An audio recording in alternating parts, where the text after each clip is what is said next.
Hello guys and welcome to साझा radio 90.8 FM and yes TV. और भाई ये जो प्रोग्राम है जिंदगी ना मिलेगी दोबारा, इसका एक और छोटा सा नया सा प्यारा सा एपिसोड लेकर मैं आपके सामने हाजिर हूँ। बहनों भाइयों, मैं हमेशा आपसे ये कहा करता हूँ कि हमें ये जो प्यारी सी छोटी सी जिंदगी मिली है, देखा जाए तो बहुत लंबी जिंदगी है अगर हम कुछ काम ना करें तो, और देखा जाए तो बहुत छोटी जिंदगी है अगर हम कोई नेक काम करें तो। बहनों भाइयों, सबसे बड़ी बात तो यह है कि हमें इस जिंदगी में जितना हो सके उतना लोगों के काम आना चाहिए। काम आना चाहिए का मतलब ये नहीं कि अपने कामों को भूल जाओ, अपनी डेली रूटीन को भूल जाओ, अपना कारोबार भूल जाओ, मैं ये नहीं कहता। लेकिन सबसे बड़ी बात यह है कि हमें लोगों के काम इस तरह से आना चाहिए कि अगर हम कोई कामयाबी हासिल करें तो उसमें 10 लोगों की और कामयाबी को भी जोड़ें। कोई कंपनी बनाए तो उसमें 10 लोगों को और भी रखें। कितने सारे ऐसे महान लोग हुए हैं दुनिया में जिन्होंने जब जन्म लिया तो जन्म लेते वक्त ऐसा भी था कि एक साहब जो थे उनके नेत्र ही नहीं थे जन्म से, और फिर एक ऐसे भी सज्जन थे जिनको एक अजीब सी बीमारी थी जिसकी वजह से उनके दोनों हाथ और दोनों पाँव नहीं थे। पूरी दुनिया में ये दोनों व्यक्ति बहुत ही मशहूर हैं। लेकिन जब इनका जन्म हुआ तो इनके अड़ोस पड़ोस ने और रिश्तेदारों ने कहा कि भाई इनको फेंक दो, इनको रखने की कोई ज़रूरत नहीं है, इनको मार ही डालो आप, क्योंकि ये दुनिया में क्या करेंगे जब आंखें ही नहीं हैं, जब हाथ पांव ही नहीं है तो करेंगे क्या। लेकिन माँ बाप ने उनको ऐसा नहीं किया और उनको डेवलप किया, उनकी शिक्षा को डेवलप किया। करते करते करते करते मैं बहुत शॉर्टकट में बताऊंगा कि वो लोग बड़े हुए। बड़े होने के बाद में उन दोनों ने ये अलग अलग लोगों की बात मैं कर रहा हूँ। एक तो हिंदुस्तान में ही थे जिनके दोनों नेत्र नहीं थे, और एक जो है आप जानते हैं कि विदेशी हैं।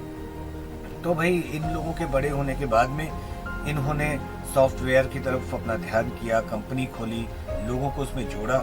तो आज क्या है कि ये लोग एक करोड़ों के टर्नओवर के मालिक हैं और इनके साथ जो काम करते हैं वो उनको पूरा सहयोग करते हैं।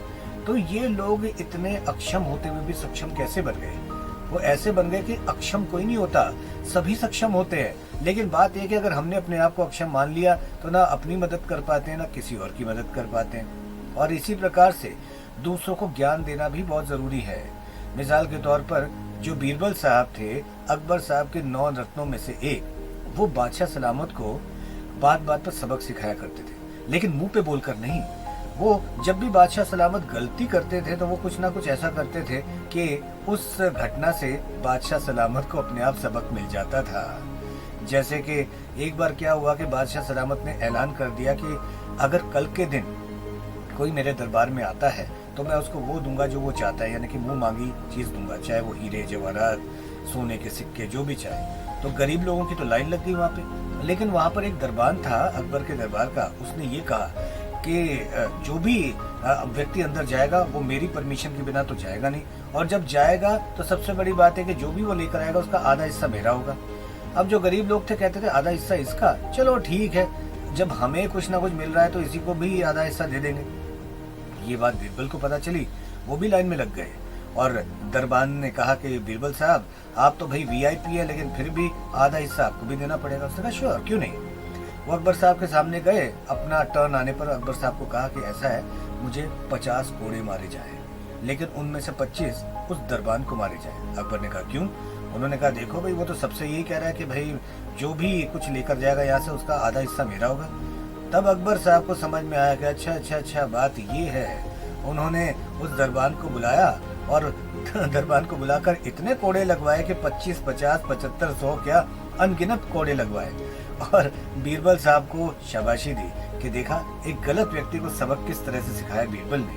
तो बहनों भाइयों, क्या है कि इस तरह का सबक दूसरों को नहीं, हमें खुद भी देना चाहिए अपने आप को, और दूसरों के काम आना चाहिए हर तरह से। जहां तक हो सके हमें कोई भी काम अगर हम करते हैं तो उस काम से हमें तो फायदा हो, लेकिन साथ में दूसरे लोगों का भी फायदा हो। ऐसी बहुत सारी बातें करने के लिए अगर आप भी कुछ कहना चाहते हैं तो हमसे कह सकते हैं कमेंट सेक्शन में जाकर, और हमें फ़ोन करके। फ़ोन का जो नंबर है वो है 9095908908। ये साझा रेडियो का नंबर है। इसी तरह से देखते रहिए यस टीवी, सुनते रहिए साझा रेडियो, और जुड़े रहिए मेरे साथ इस प्रोग्राम के अगले एपिसोड में जिसका नाम है जिंदगी ना मिलेगी दोबारा। फिलहाल आज के लिए मेरी तरफ से नमस्ते और खुदा हाफिज।